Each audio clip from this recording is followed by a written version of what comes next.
Returnal is Sony's most ambitious first-party game since Death Stranding, and not since Death Stranding have we seen a game take full advantage of everything a console has to offer.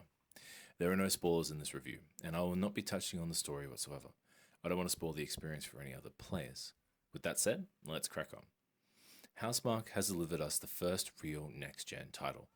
Don't get me wrong, Demon's Souls Remake and Miles Morales were fantastic games, with graphics that often left my jaw on the floor. But Returnal feels like the first real PS5 game, which is in no small part thanks to the haptic feedback on the PS5's controller, and goddamn if it isn't amazing. From the feedback of the raindrops in the first biome to the alt fire of certain weapons, we're finally able to experience the capabilities of the DualSense that was marketed so heavily leading up to the PS5's launch. Another use of the haptic feedback is aiming. By pushing on the L2 halfway, you can aim your gun, but by pushing it fully down, you can trigger your weapon's alt fire. Returnal's use of the DualSense has set the benchmark for any future first-party Sony titles. The graphics are equally as praiseworthy, with particle effects constantly filling the screen without a single drop in frame rate, which by the way runs at a buttery smooth 4K 60. The enemy design has taken a lot of inspiration from HD Geiger, and anyone familiar with his work will instantly be reminded of the Alien franchise.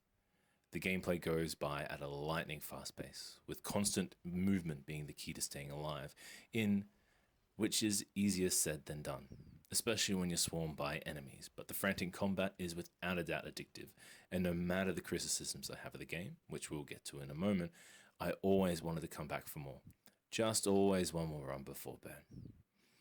The game has been out for 3 days now of recording, so no doubt any praises I shower on the game are already well known, but I would like to share my opinion on the small improvements that I believe would make this game perfect.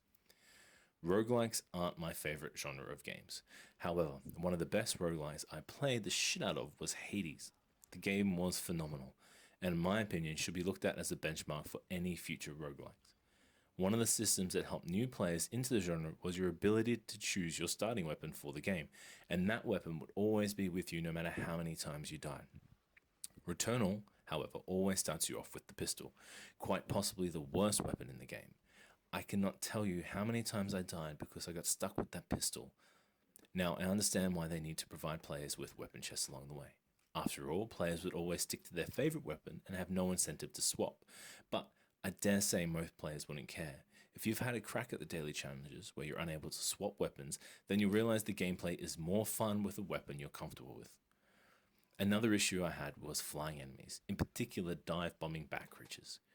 Going back to Hades, being swarmed by various enemy types isn't a major issue because of the top-down style of gameplay, but with the third-person camera in Returnal, dive bombing enemies that hit you from behind are nothing short of cheap, even more so when combined with those ant buggers. Last criticism is a lack of checkpoints or save points. Again, this is a roguelite, and finishing the game in one run is generally the whole point. However, some runs are painfully long, almost as if you're being punished for having any other responsibilities outside of the game. Really, the start of every new biome should be the respawn point after death, with the permanent upgrades not helping a great deal elevating this issue. And speaking of respawn, having to toggle off the cinematic after dying needs to be an option. There's nothing like feeling the rage of dying after a long run and having to see that cinematic again and again. Skipping is an option, of course, but I'd rather just jump back into the game without having to sit through even 20 seconds of a cutscene. Once again, Hades got this perfect, returning you to the palace within seconds and allowing you to carry on. I twice encountered a game-breaking glitch directly after exiting ship in the first area, where the door to the next room wouldn't open, forcing me to restart the cycle. The game also crashed on me once, and of course it happened in the middle of one of my most successful runs at the time. Overall, I love playing Returnal. Know how many times I feel the rage building after an unsuccessful attempt, and despite my criticisms, however minor they may be, the game kept pulling me back in. Even as I record this now, I am thinking of waking up the console and sending Celine on to her next adventure. Thank you for watching and stay safe out there. As always, I'd like to finish this video off with a picture of my cat. Enjoy.